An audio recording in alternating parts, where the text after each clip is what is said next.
적도의 땅 갈라파고스. 이곳은 수백만 년 동안 생명의 역사를 이어온 살아있는 진화의 실험실이다. 바다의 풍요와 육지의 결핍을 맞바꾼 곳. 이곳에 존재하는 생명체 하나하나가 바로 살아있는 자연의 역사다. 지구상에서 오직 이곳에만 존재하는 희귀 야생 동물들. 갈라파고스는 생명 탄생과 진화를 보여주는 위대한 생명의 땅이다.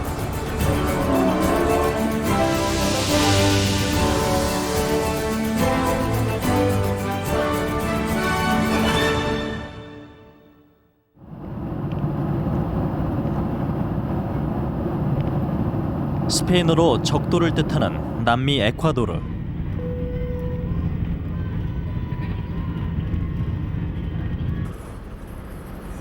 에콰도르는 대부분의 도시가 해발 2,000m가 넘는 고지대에 위치한다. 그러나 기온의 연교차가 작기 때문에 인간 거주에 최적지다.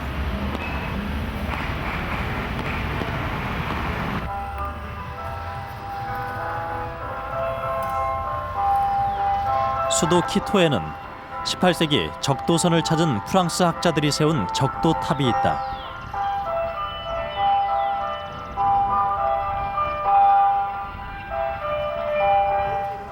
적도선을 따라 끝없이 펼쳐진 열대 우림은 다양한 동식물들의 서식지다.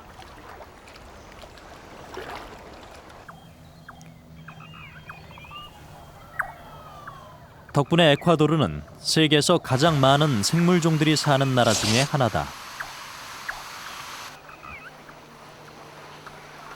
이 나라에는 포유동물만 300종이 넘는다. 파충류는 이보다 더 많은 종이 서식하고 있다.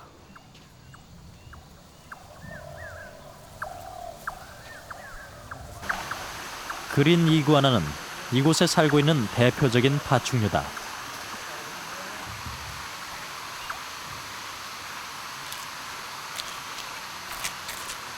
수백만 년 전 이곳에 살고 있던 그린 이구아나가 1000km에 가까운 험한 바닷길을 건넜다.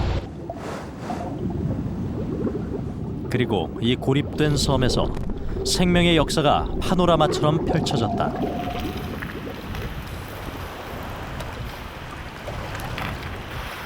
섬은 수백만 년 동안 고립된 길을 걸으며 독특한 생태계를 형성했다.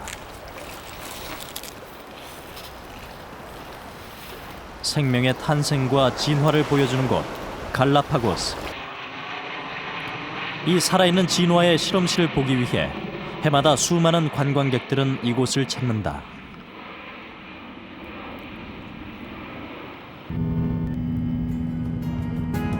적도탑을 따라 서쪽으로 960km, 갈라파고스는 19개의 크고 작은 섬들로 이루어졌다.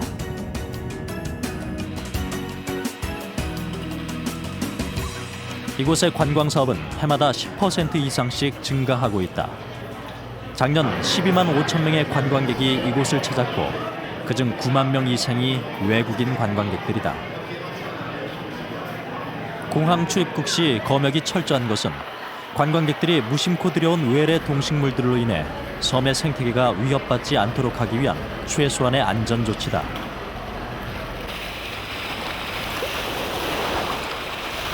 배가 채 항구에 닿기도 전에 참 돌고래 떼가 배를 향해 다가온다.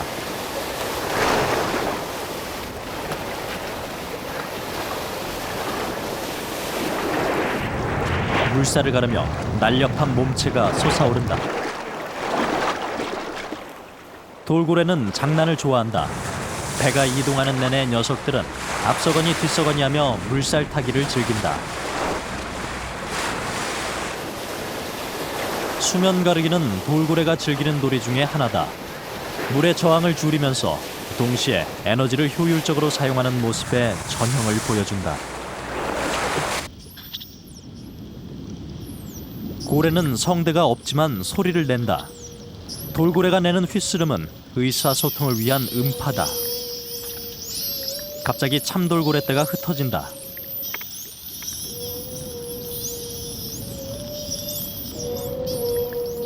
거대한 혹등고래가 돌고래가 내는 소리에 이끌려 다가온다.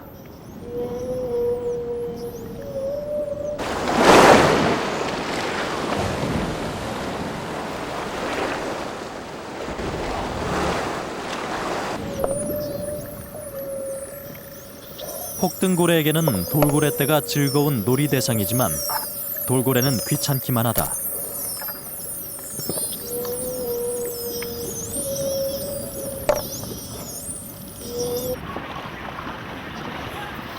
제작진이 처음 찾은 섬 산타크루즈. 파란발 부비떼들이 수면으로 수직 낙하한다. 항구 근처로 몰려든 작은 고깃떼들을 발견한 모양이다.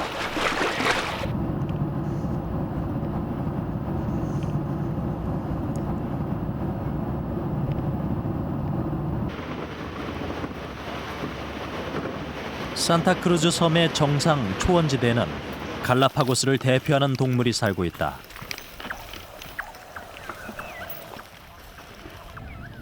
바로 갈라파고스 자이언트 거북이다.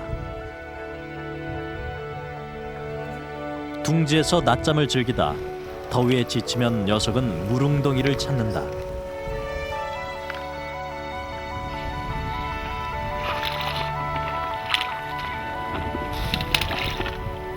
더위를 식히고 웅덩이에 있는 진흙을 묻혀 기생충과 모기의 공격을 효과적으로 피하기 위해서다.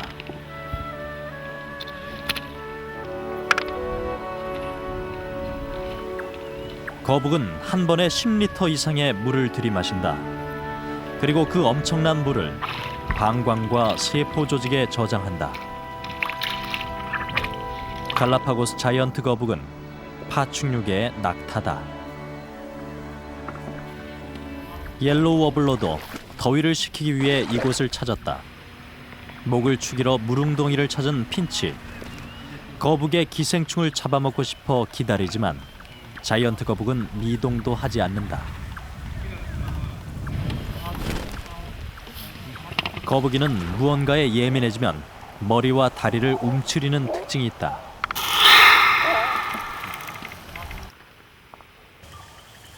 무엇인가 수컷의 신경을 건드렸다.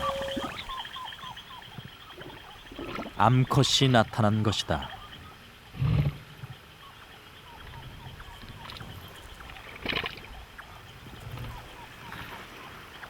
암컷은 수컷보다 행동 반경이 넓다. 대형 거북이는 다양한 종류의 풀을 먹는다.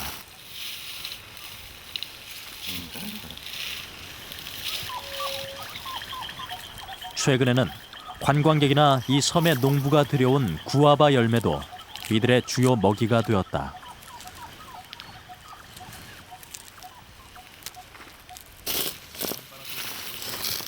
먹이를 찾으러 돌아다니는 암컷은 때때로 다른 암컷의 영역에 들어갔다 혼쭐이 나기도 한다.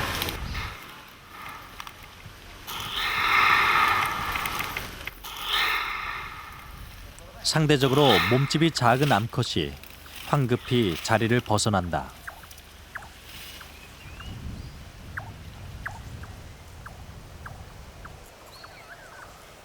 번식기가 되면 최대 250kg까지 나가는 게으른 수컷도 바빠지기 시작한다.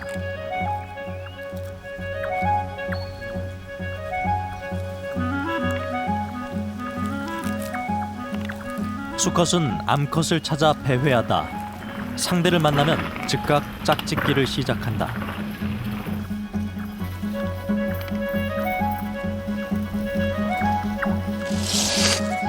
이들이 짝짓기를 할 때 내는 소리는 매우 침착하다.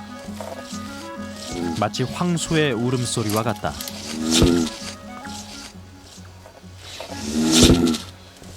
그러나 암컷은 이 소리를 들을 수 없다. 청각이 약하기 때문이다.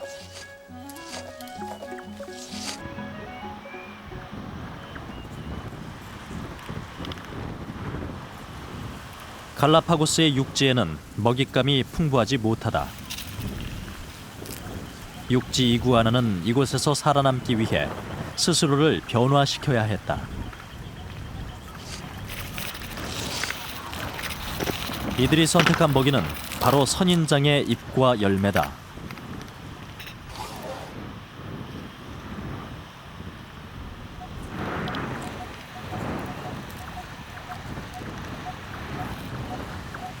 녀석은 뭉툭하게 발달된 발톱으로 선인장 열매의 가시를 신속하게 제거한다.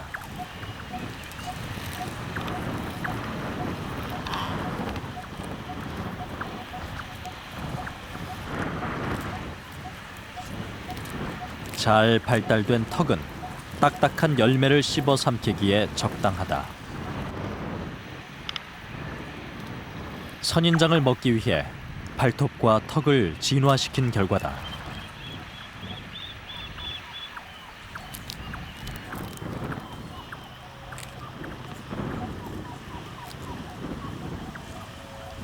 선인장 역시 육지 이구아나로부터 살아남기 위해 변신을 감행해야 했다.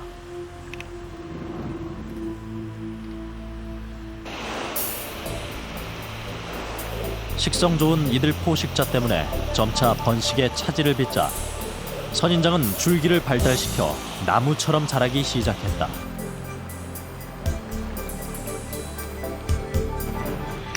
어린 선인장은 몸통 전체를 가시로 뒤덮어 육지 이구아나의 공격으로부터 자신을 보호한다.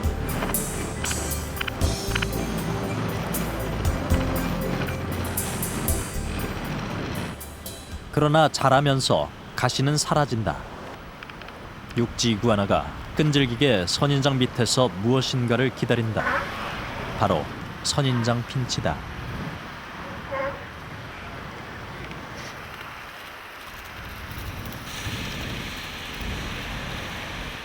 이들이 떨어뜨린 선인장 열매를 먹기 위해 육지 이구아나는 3개월에서 6개월까지 아무것도 먹지 않고서도 견뎌낼 수 있다.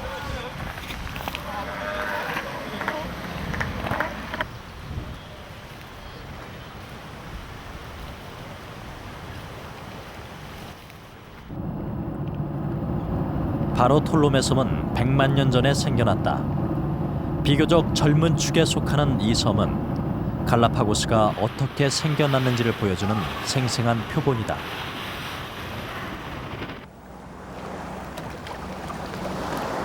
바다 바닥에서 용암으로 형성된 섬은 시간이 흐르자 부서져 흙이 되었다.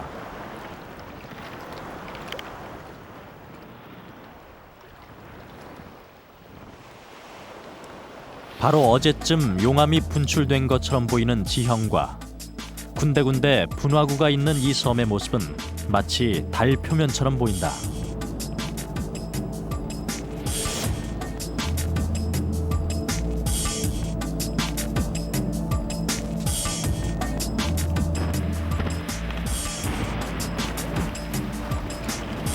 섬 아래 있는 수중 화산 분화구에서 100만 년 전 거대한 폭발이 일어났다.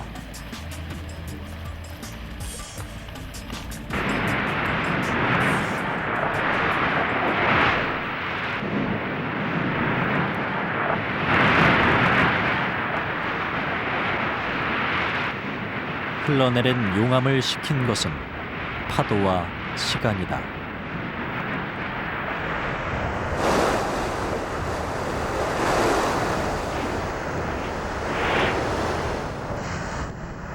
처음으로 이 섬에 생명체를 전한 것은 틀림없이 바람이었을 것이다.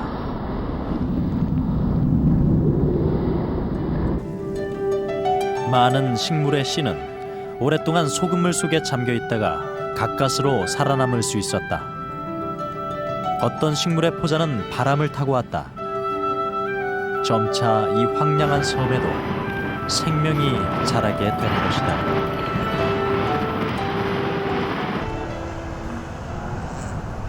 날개를 가진 생명은 먹이를 찾아 섬으로 날아들었다.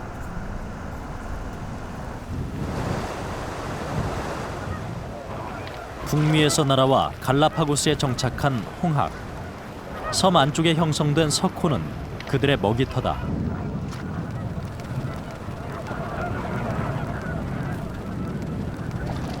홍학은 바닷물 속의 플랑크톤과 갑각류를 먹는다. 굽은 부리는 국자처럼 떠서 먹기에 적합하다.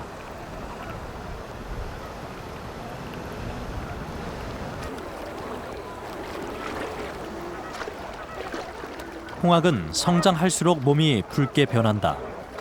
갑각류의 키토산 성분 때문이다.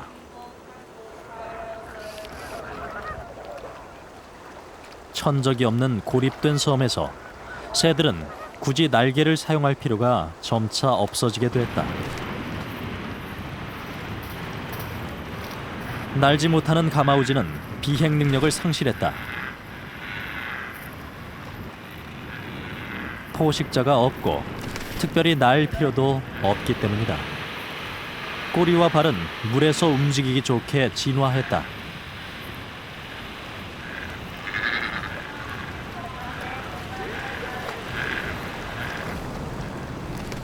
퇴화된 날개는 물속 먹이 사냥에만 사용된다.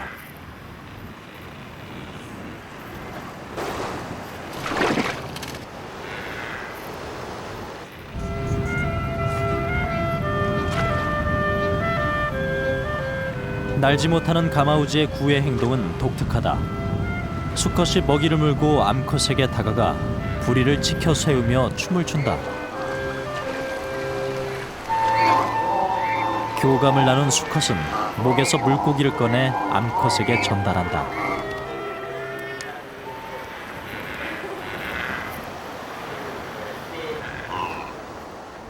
짝짓기가 끝난 날지 못하는 가마우지는 곧바로 둥지 작업에 들어간다.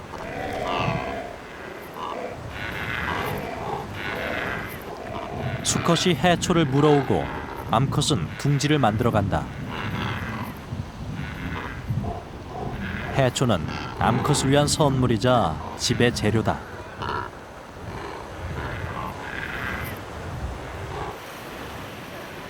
어미새의 포란 기간은 약 35일. 새끼는 어미새가 개워낸 먹이를 먹고 자란다.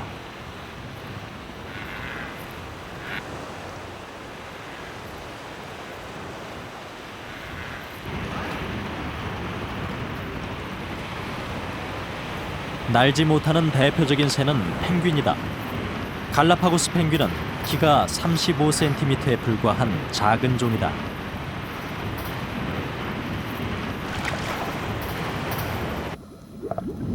날개는 물속에서 노예 역할을 한다. 최대 이동 속도는 시속 40km, 거의 날아다니는 수준이다.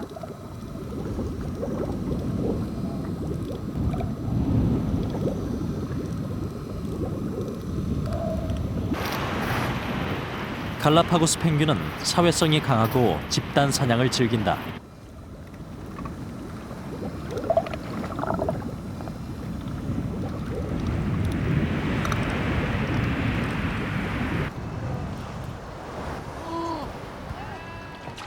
먹잇감을 발견하면 울음소리로 신호를 보내 인근에 있는 다른 동료들을 불러 모은다. 사냥의 대우는 물고기 떼와 수온에 따라 규모가 정해진다.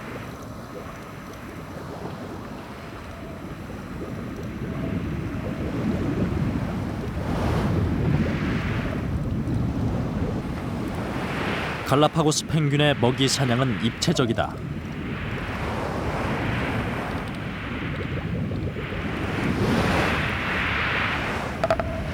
상하 좌우에서 일사불란하게 물고기떼를 공격해 해안 가까운 곳으로 몰아간다.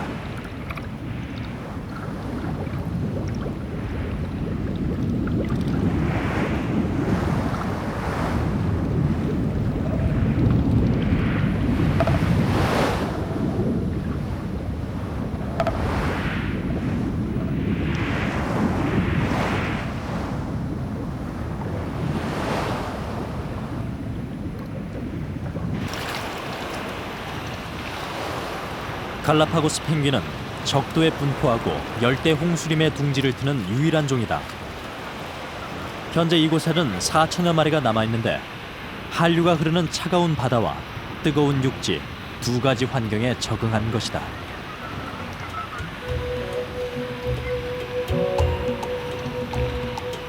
갈라파고스 펭귄은 일부 일처제 사회를 이룬다.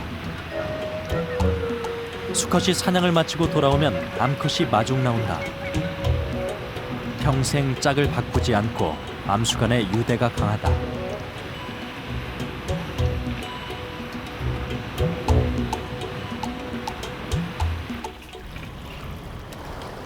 바닷가 암벽 구석에 웅크리고 앉아있는 털물개. 녀석은 바다 사자보다 털이 많아 열을 잘 참지 못한다. 그래서 차갑고 그늘진 곳을 좋아한다. 바다 사자의 친척이지만 크기가 작고 코가 날카로우며 앞지느러미가 커서 잘 기어다닌다.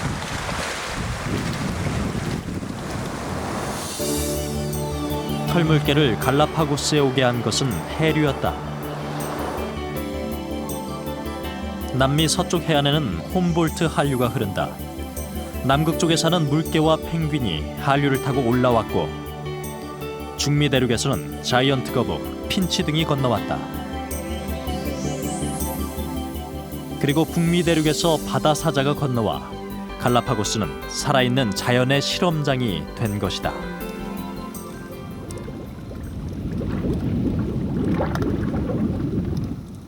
바다 거북도 번식기가 되면 갈라파고스 해변으로 몰려온다.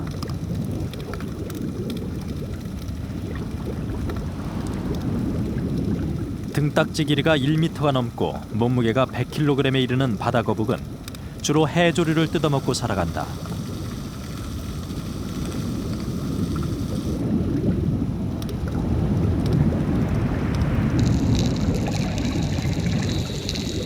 나이가 많은 바다 거북의 등딱지에는 이끼를 뜯어먹기 위해 물고기들이 따라붙는다.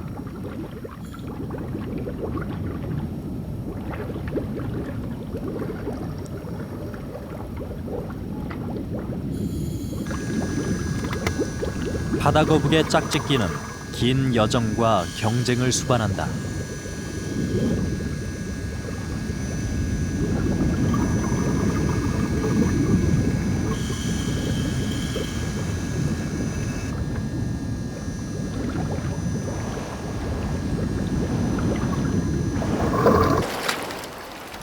바다 거북은 일부 일처가 아니고 암컷, 수컷 모두 여러 마리와 교미한다.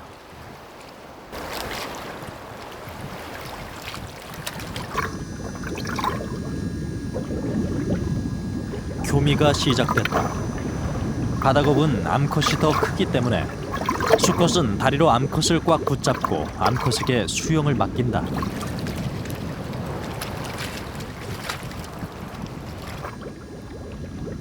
바다 거북의 짝짓기엔 늘 방해꾼이 나타난다. 다른 수컷 바다 거북이 나타나 기회를 노린다.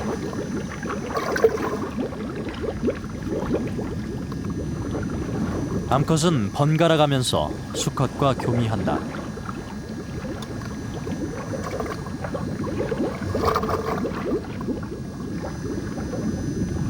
교미를 위해 줄을 서 있는 많은 수컷을 상대하느라 암컷은 지쳐간다.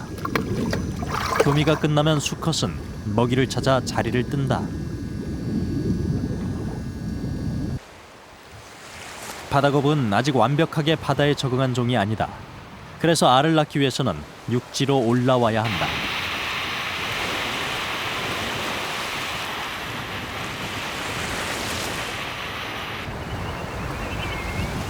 갈라파고스의 야생은 해안을 따라 집중돼 있다.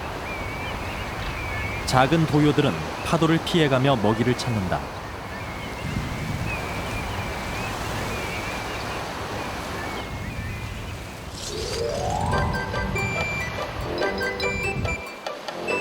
썰물이 되면 모래 속에서 유령개가 고개를 내민다. 눈자루가 위로 길게 솟은 유령개는 주로 밤에 활동하는데 빠른 동작으로 천적의 눈을 피하고 먹잇감을 찾는다.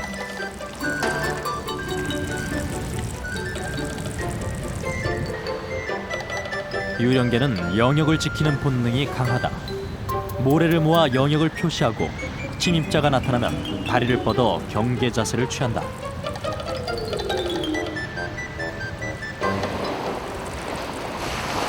그래서 모래밭엔 영역을 차지하기 위한 경쟁이 심하고 먹이를 먹고 난 다음에는 동그란 모래알이 깔린다.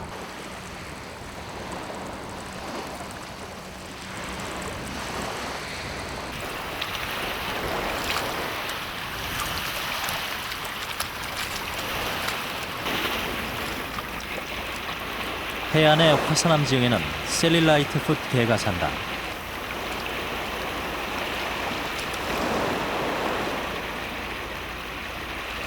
녀석은 바위 위에 낀 이끼나 녹조류를 뜯어먹고 산다.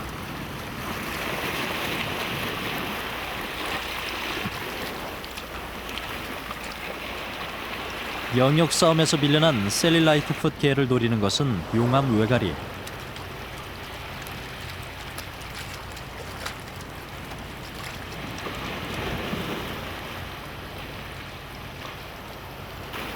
강한 부리로 개의 다리를 공격해 제압한다.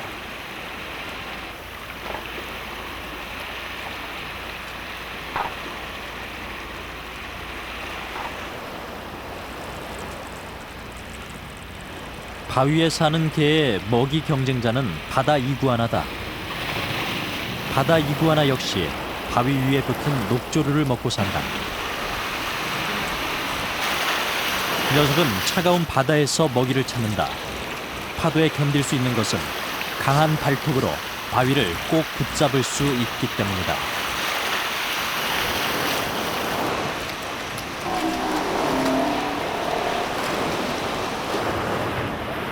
바다 이구아나는 갈라파고스의 7개 섬에서 살아가는데 바위와 땅 색깔에 따라서 몸 색깔을 다르게 변화시켜 왔다.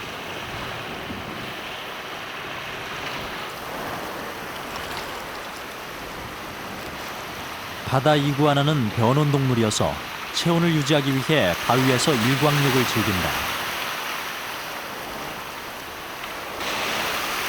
하지만 지나치게 뜨거워져 체온이 35도 이상이 되면 피부의 표면적을 줄이고 바람을 맞는다.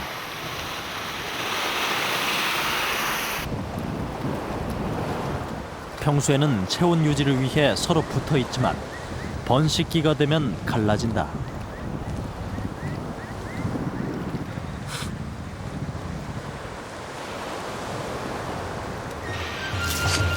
수컷 경쟁자끼리 좋은 자리를 차지하기 위해 싸움이 붙었다.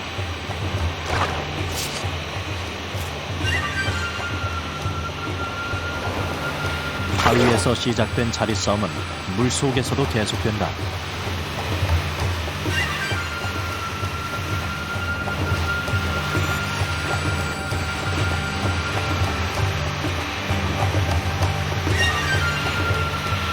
상대가 승복할 때까지 쫓아가 밀고 물어뜯는다. 마침내 한 녀석이 상대방을 물속에 쳐넣고 승리를 선언한다.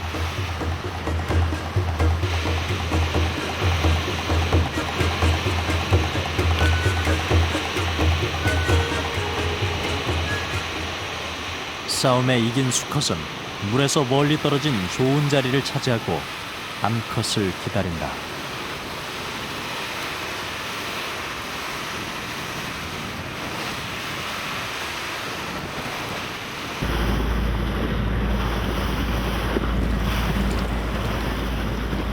육지에서 1000km 떨어진 바다. 바다는 갈라파고스 생태의 고립을 가져온 조건이자 생명의 원천이다.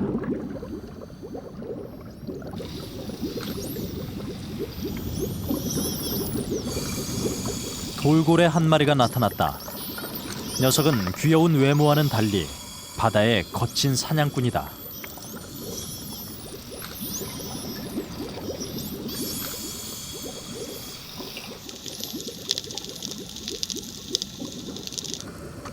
돌고래의 사냥은 시각보다는 청각에 의존한다. 돌고래가 좋아하는 먹이는 오징어와 같은 두 종류. 돌고래는 머리의 정수리 부분에서 특수한 음향을 발생시키며 먹잇감을 찾아 나선다.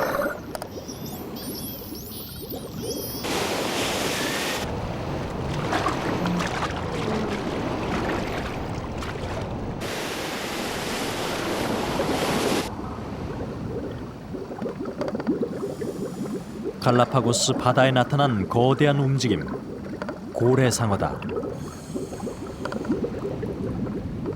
고래상어는 물고기 중에서 가장 큰 동물이다. 몸길이 18m, 몸무게 4.5톤에 이르는 바다상어는 웬만한 버스 한 대 정도의 크기다.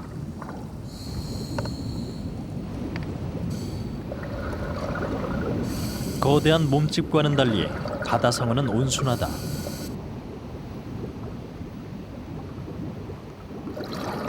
밑에서 보면 흰색, 위에서 보면 파란색의 보호색을 띈다.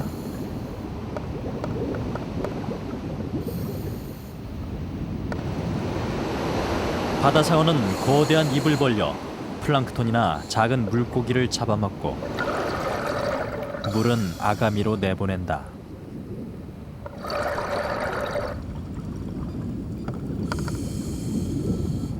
바다상어 몸에는 많은 물고기들이 붙어다닌다. 빨판상어나 동갈방어 등이다. 녀석들은 고래상어의 몸에 붙은 찌꺼기 등을 뜯어먹고 먼 곳까지 무임승차해 이동한다.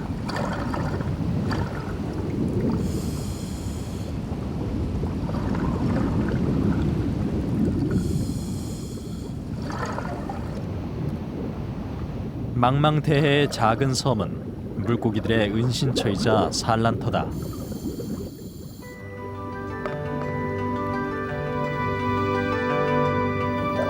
해마는 산호초와 비슷한 보호색으로 몸을 숨긴다.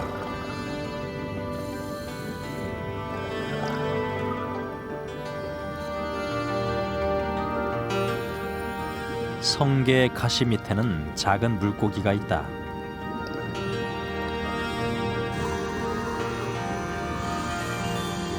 문어는 색깔을 바꿔가면서 천적의 눈을 피한다.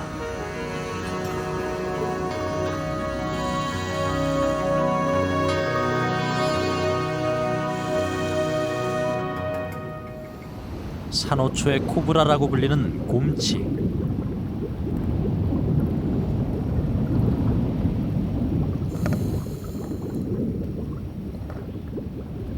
길고 가는 몸으로 암초 사이를 기어가 물고기를 먹어치운다.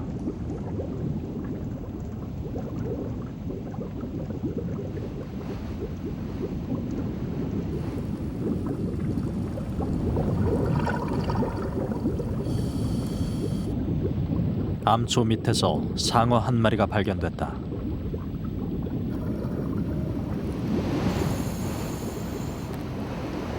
등 지느러미 끝이 하얀 화이트팁 암초 상어는 이것으로 물고기를 유인한다.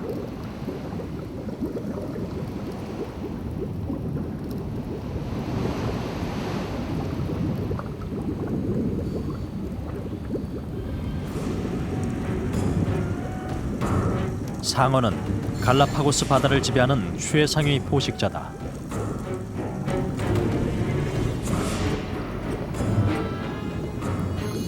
상어가 나타나면 나름대로 방어 수단을 갖고 있는 물고기들도 모두 피한다.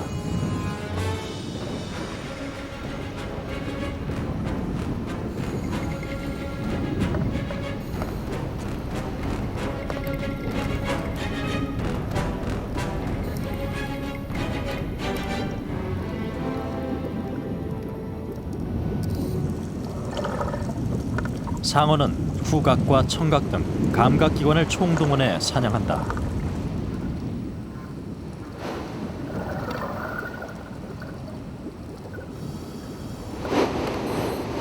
우아하게 헤엄치다가도 먹잇감이 나타나면 잔인하게 돌변한다.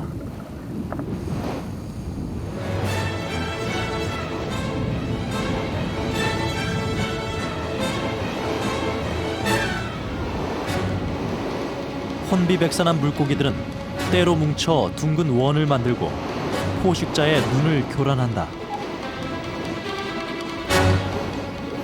하지만 상어의 재빠른 집단 공격을 피할 수는 없다. 사냥에 흥분한 상어들은 가끔 다이버들에게 공격성을 드러내기도 한다.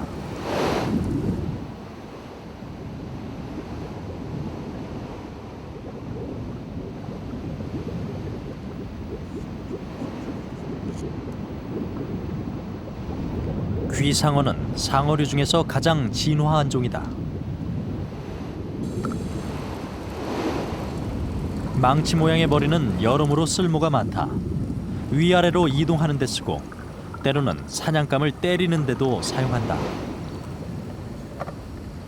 머리끝에 달린 눈은 시야를 넓히며 먹이를 입체적으로 보게 해준다.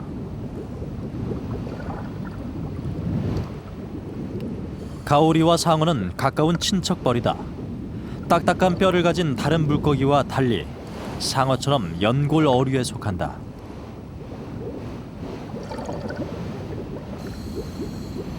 녀석은 커다란 가슴 지느러미를 펄럭거리며 바다 밑을 유영한다.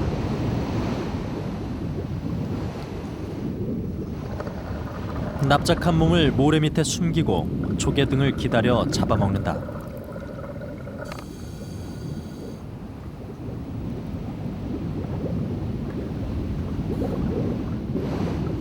가오리는 지느러미가 몸체와 하나다. 헤엄치는 모습이 우아한 것은 큰 지느러미와 가벼운 연골 조직 때문이다.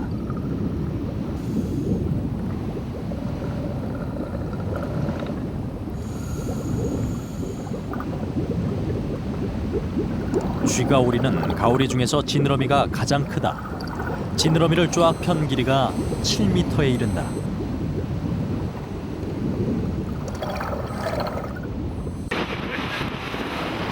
바다에 차가운 한류가 본격적으로 유입되는 시기가 되면 이 섬의 많은 동물들은 번식을 시작한다. 먹이사슬 최정상을 차지하는 갈라파고스 매도 암수가 짝을 지을 때다.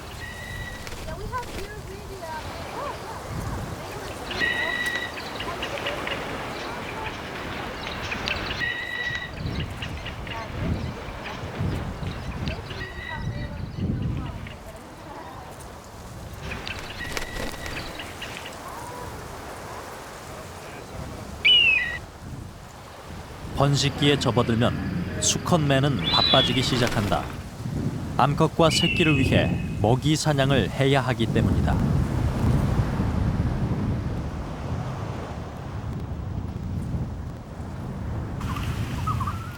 용암 도마뱀은 갈라파고스에만 서식하는 고유종이다. 목을 흔들어대는 모습은 파충류 특유의 공격성을 나타내는 동작이다.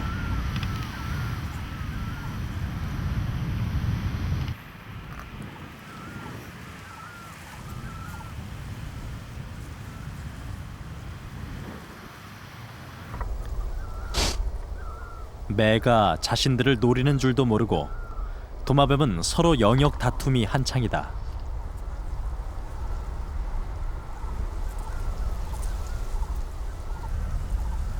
자기 영역을 지킨 도마뱀은 암컷을 차지하게 된다.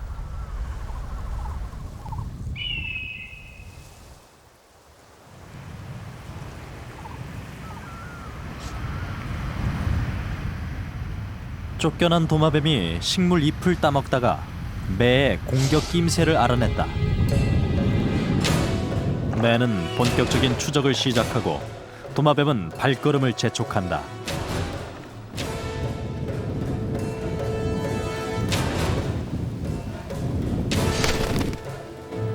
그러나 용암 도마뱀을 가장 좋아하는 갈라파고스 매의 사정권을 벗어나지는 못한다.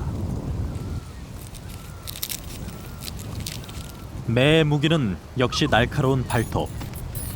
발버둥을 쳐도 도마뱀은 매의 발톱을 벗어나지 못한다.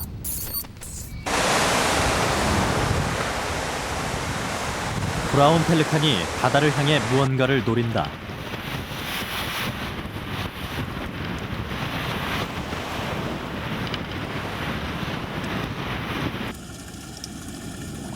떼지어 다니는 물고기는 펠리칸이 가장 좋아하는 먹잇감이다.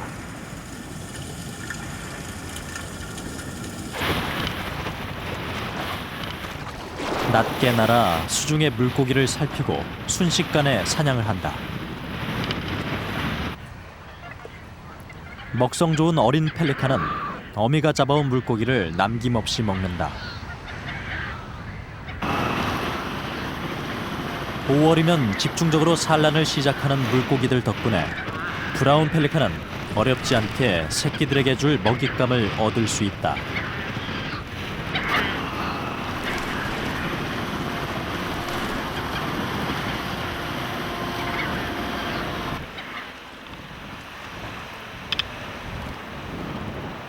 펠리칸이 새끼를 기르는데 제일의 방해꾼은 바다의 해적이라 불리는 군함새다.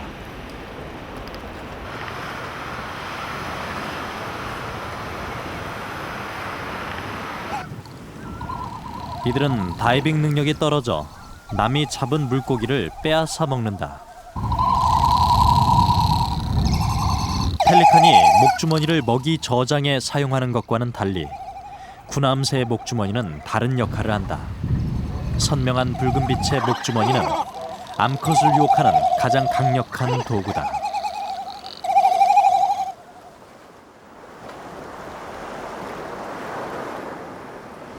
해마다 3월이면 이곳 갈라파고스를 찾아 번식하는 물결무늬 알바트로스. 3-4kg의 몸무게, 날개를 펴면 2m나 되는 거대한 새다. 3월 말 처음으로 이곳에 수컷이 도착하면 암컷은 이보다 일주일가량 늦게 도착한다. 먼 곳에서 따로 떨어져 생활해온 알바트로스는 독특한 방법으로 짝을 찾는다. 부리를 마주치며 소리를 내는 독특한 구애의식을 통해 배우자를 찾는다.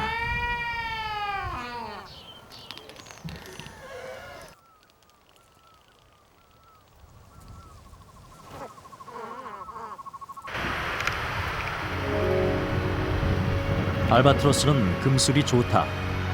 암컷이 알을 품고 있는 동안 수컷은 암컷의 곁을 지킨다.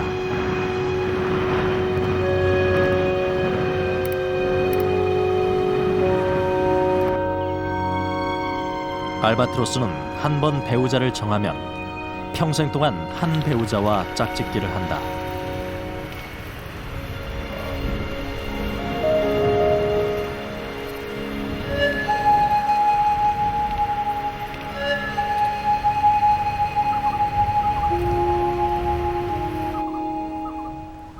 갈라파고스의 에스파냐 섬에는 12,000쌍의 물결무늬 알바트로스 둥지가 밀집해 있다. 알바트로스의 산란은 4월 중순에서 6월 말까지 이루어진다.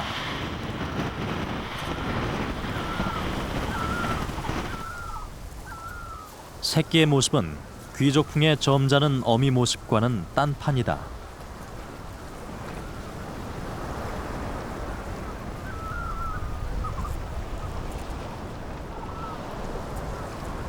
새끼가 태어난 지 3-4주가 지나면 어미는 사냥을 시작한다. 알바트로스는 몸집이 워낙 거대해서 이륙을 하기 위해서는 엄청난 에너지가 필요하다. 사냥은 수백 킬로미터나 떨어진 먼 곳에서 행해지는 경우가 많다.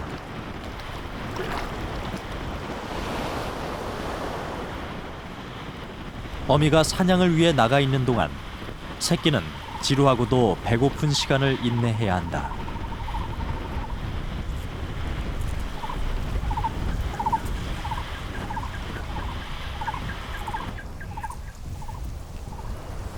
먹이 부족 현상을 효과적으로 극복한 새가 있다. 바로 마스크 부비다. 마스크 부비는 먼저 태어난 새끼가 나중에 태어난 새끼를 둥지 밖으로 밀어내 죽인다. 동생을 죽인 새끼는 어미가 잡아온 먹이를 독차지하며 성장한다.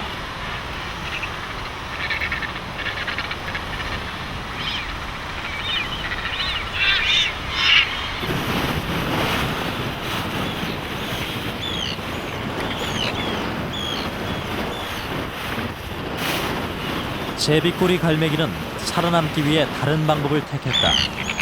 먹이를 빼앗기지 않기 위해 밤에만 활동하는 것이다.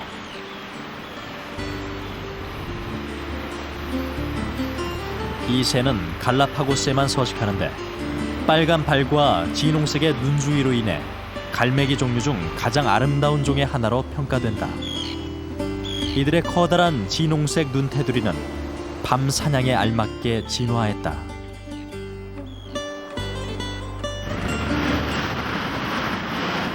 군락을 형성하는 제비꼬리 갈매기는 번식기가 되면 다른 수컷과 강한 경쟁 관계가 된다.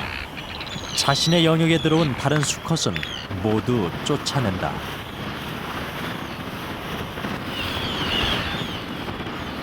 그리고는 자기 영역에 온 암컷을 찾아 구애를 하며 짝짓기를 한다.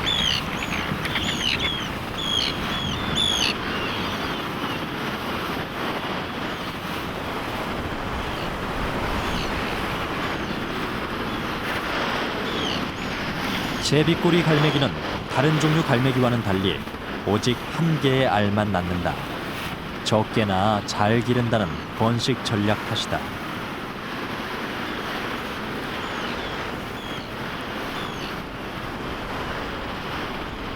제비꼬리 갈매기 수컷은 황혼 무렵에 주로 먹이를 잡으러 나가지만 새끼를 기를 때는 낮에도 종종 사냥을 시도한다.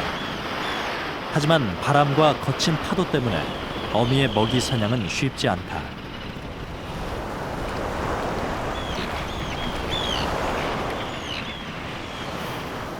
어미와 새끼에겐 지루한 시간이다. 거센 바람 속에서 행해지는 사냥은 쉽지 않다. 사냥에 성공한 갈매기가 새끼에게 잡아온 먹잇감을 개워주려 한다.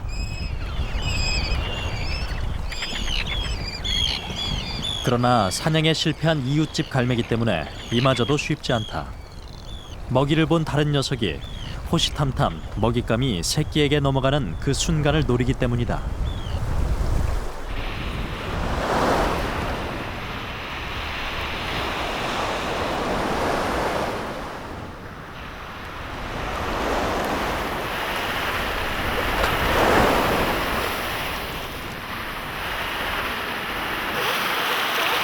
갈라파고스의 모래 해변은 바다 사자의 영역이다. 태양이 내리쬐는 한낮 동안 암컷과 어린 바다 사자들은 해변 백사장에서 낮잠을 잔다. 수컷 바다 사자는 다른 수컷이나 상어의 침범에 대비해 경계를 선다.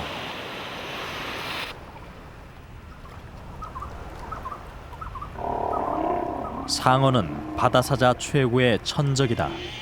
잠시 경계를 소홀히 하면 상어에게 물리게 되고 목숨까지 위험해진다. 한껏 몸이 뜨거워진 암컷 바다사자와 새끼들은 잠에서 깨어나 활동을 시작한다.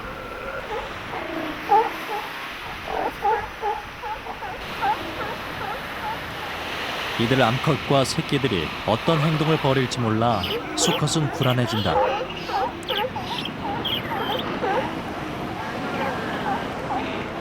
수컷이 막으려 하지만 암컷과 새끼들은 바다로 뛰어든다. 뜨거워진 몸을 식히는 데는 바다처럼 좋은 곳이 없기 때문이다.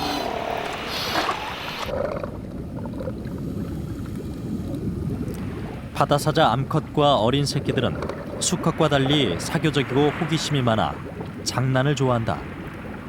이들은 북아메리카로부터 이곳으로 건너와 갈라파고스의 고유종이 됐다.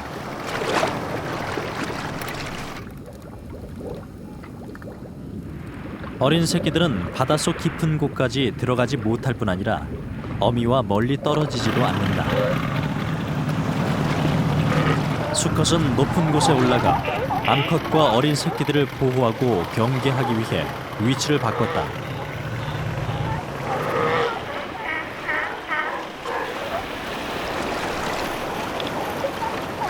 암컷과 어린 새끼들은 수컷의 경계 덕에 안전하게 놀고 수영을 즐기며 갈라파고스에서 살아가는 법을 배운다.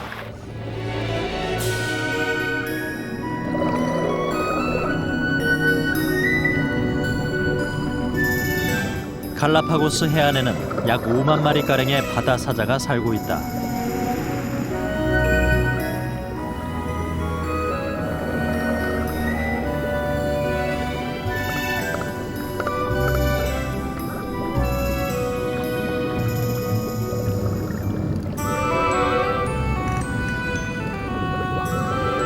이들은 수컷 한 마리당 약 30마리의 암컷과 새끼가 가족을 이루며 생활한다.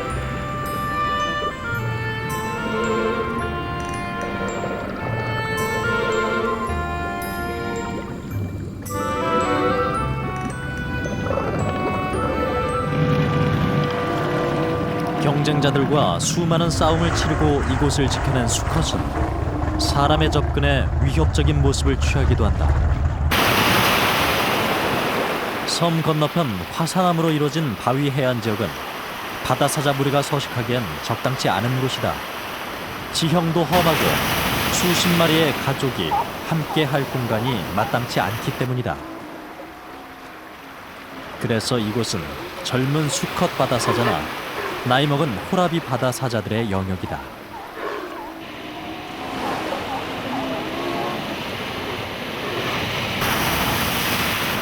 그중 용기 있는 젊은 수컷 바다사자가 암컷과 짝짓기를 하고 싶은 욕심에 몰래 암컷들이 모여있는 영역으로 접근을 한다.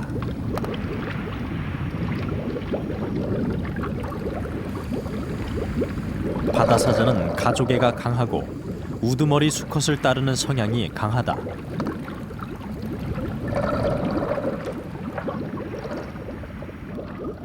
젊은 수컷은 재빨리 접근해 암컷과 짝짓기를 시도한다.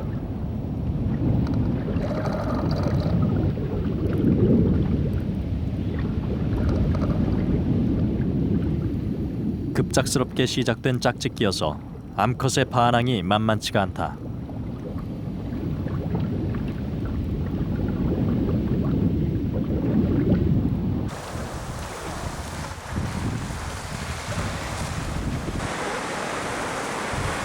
암컷의 마음을 사로잡는 길은 수컷과의 싸움에서 이기는 길뿐이다.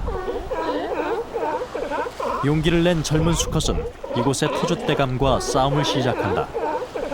그러나 오랫동안 이곳을 지켜온 수컷을 이기지는 못한다. 결국 젊은 수컷의 도전은 실패로 돌아간다. 바다사자는 수염과 밖으로 빠져나온 귀 등 모든 감각기관을 이용해 먹이 사냥을 한다. 물속으로 들어가 사냥을 할 때는 동공이 2배 이상 확대돼 먹잇감의 위치를 정확히 파악해낸다. 수백만 년 전 육지동물이었던 이들은 바다에 알맞게 유선형으로 진화됐다.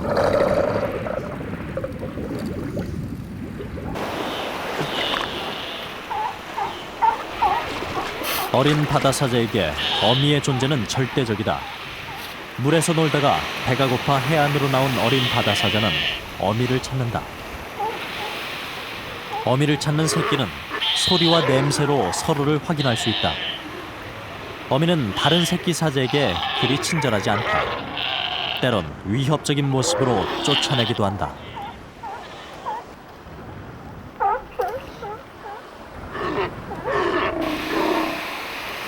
바다사자는 한 우두머리를 가진 같은 무리더라도 결코 다른 새끼를 대신 길러주진 않는다. 때문에 어미를 잃게 되면 바로 죽음으로 이어진다.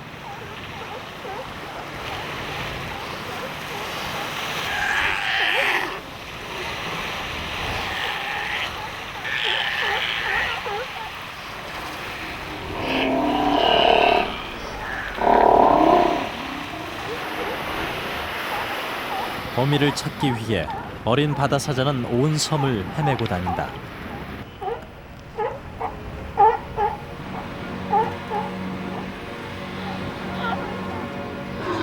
어미를 잃는 바다사자 새끼는 약 4분의 1 정도가 된다. 대부분 어미에게 사고가 생겨 미아가 발생한다.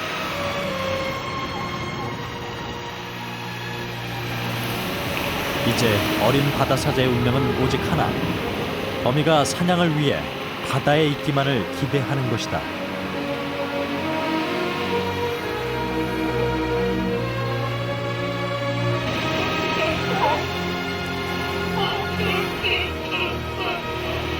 다행히 어미가 돌아와 보살핌을 받는다면 이 어린 바다사자는 늠름한 어른으로 자라날 것이다.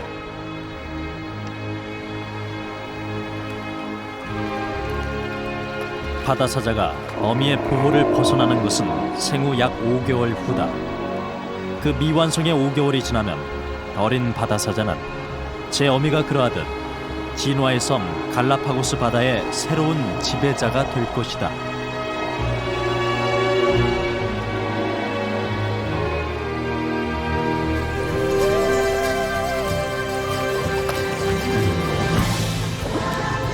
갈라파고스에서 유일하게 예측할 수 있는 것은 변화한다는 것이다. 적도의 섬 갈라파고스에는 대자연의 신비와 생명력이 있다.